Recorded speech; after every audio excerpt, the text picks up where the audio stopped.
So we're talking today about the assessments that I'm sure most people in this room have heard about, Smarter, Balanced, and PARC. They are being developed with about, correct me if I'm wrong, $360 million in federal funding. You know, the Common Core Standards movement was really born out of two radical propositions. First of all, that all kids should be held to the same high standards regardless of where they lived, regardless of what their parents did for a living, what their zip code was. It was really an equity agenda around making sure all kids had access to excellent curriculum and would come out of a K-12 system prepared for college or careers and to have choices and doors open to them. The second radical proposition was that collective state action would end up getting everyone a better product for and have access to greater expertise than doing it alone, going it alone within a state line. And I think the same is true of the assessments. Doing it together across states has incredible benefit, some of which are bringing the best collective expertise and whether it's psychometric or policy or design or content, bringing those together has just been truly a hallmark of these efforts for both assessment consortium. The other thing, obviously, is cost. If you can harness and build on the economies of scale, you can get better quality for lower cost.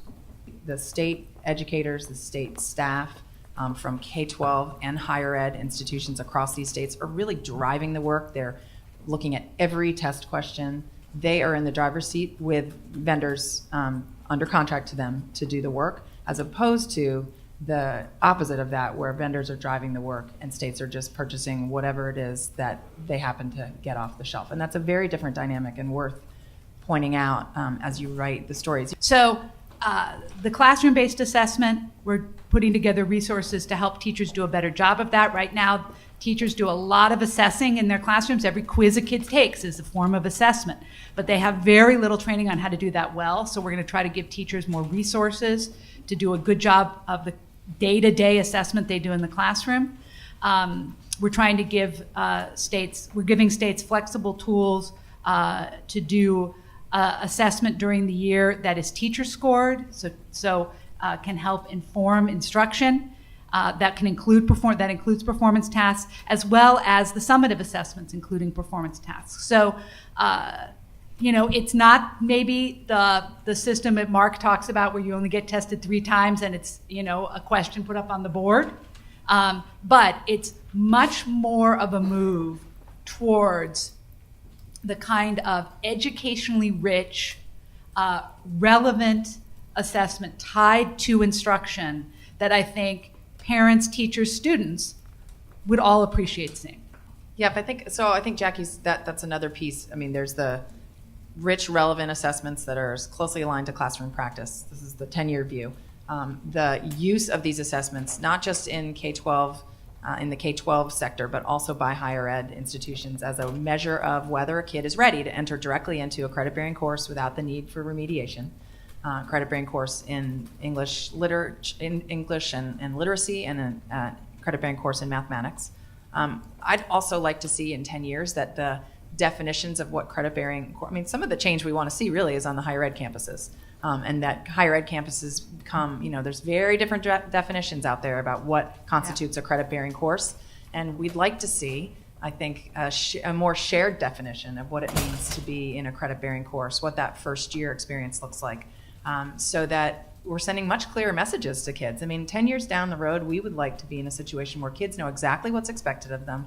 The tests they take are aligned to the standards that define the instruction they're getting and the curriculum they're getting, and that the system is streamlined and efficient. So the tests they take matter.